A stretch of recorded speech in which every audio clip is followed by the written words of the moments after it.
guys, my name is Hyman from Hyman Graphics and today we are going to create this. Leo hii tunaenda kutengeneza outline stroke au inaitwa ni kama outline lakini inakuwa ni kama ka stroke kama kanapita kushow kama vile kama kana ni ka offset fulani hivi, okay?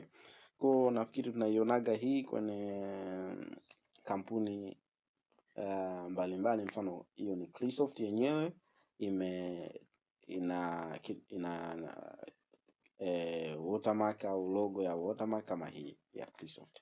Okay, moja kwa moja kwenda kujitengeneza. Kwa tapunguza size hii niweke pembeni hapo ili tupate nafasi. Okay, leo hii naandika omo. Okay, text nafikiri ni hii inaitwa popular standard black. Okay, baada ya hapo okay, niweke center kama hapo, so mbaya.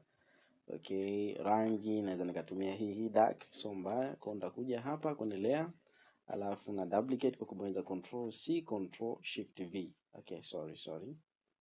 Okay, au unaweza kaja hapa ka right click, alafu kabonyeza copy. Okay, select layer, edit, copy, edit, paste in place. Okay, kwa tunakuwa tuna layer mbili, omo ya juu na omo ya chini. Kwa omo ya juu ndio inakuwa normal text na iloki. Kwa omo ya chini nakuja na select, naenda kwenye object na expand.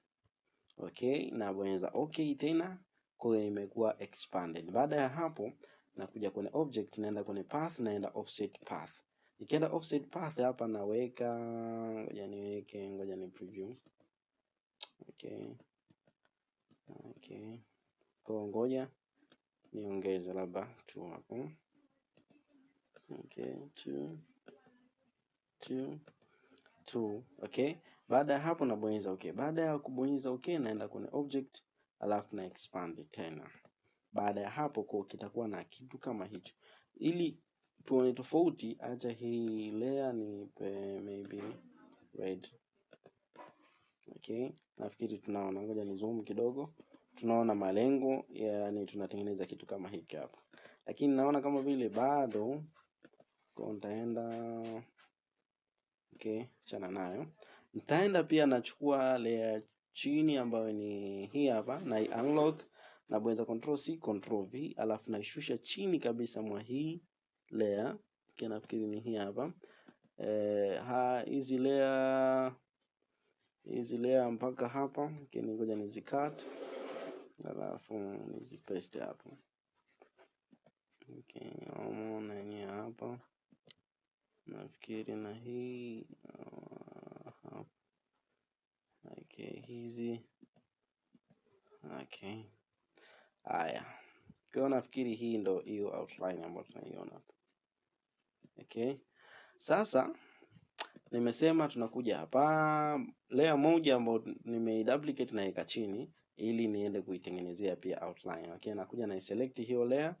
Okay, nakuja na select hii layer, alafu nakuja object kama kawaida, expand kwanza kwa sababu ni text hiyo.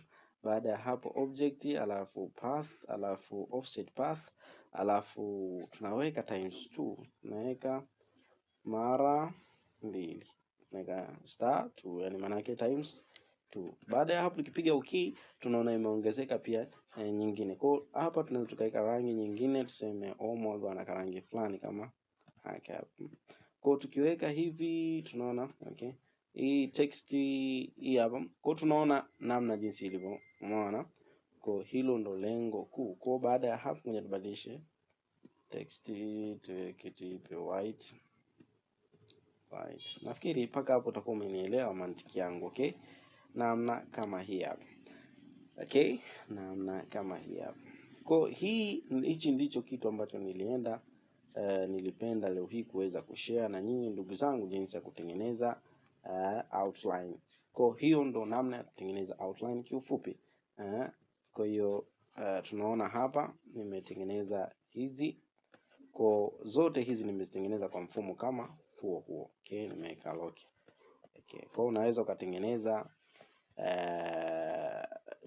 graphic content yako kwa kutumia outline kuweza kuifanya ipop out. Okay, kuweza kuifanya ipop out. Kwa namna kama hiyo ndivyo unaweza kutumia offset path. Okay, unaenda kwenye edit, okay, object, alafu path, alafu offset path. Asante, usisahau kusubscribe, kulike, kushare na kucomment ili tuweze kuleta tutorial nyingine nyingi zaidi. Asante na nikutakie siku njema.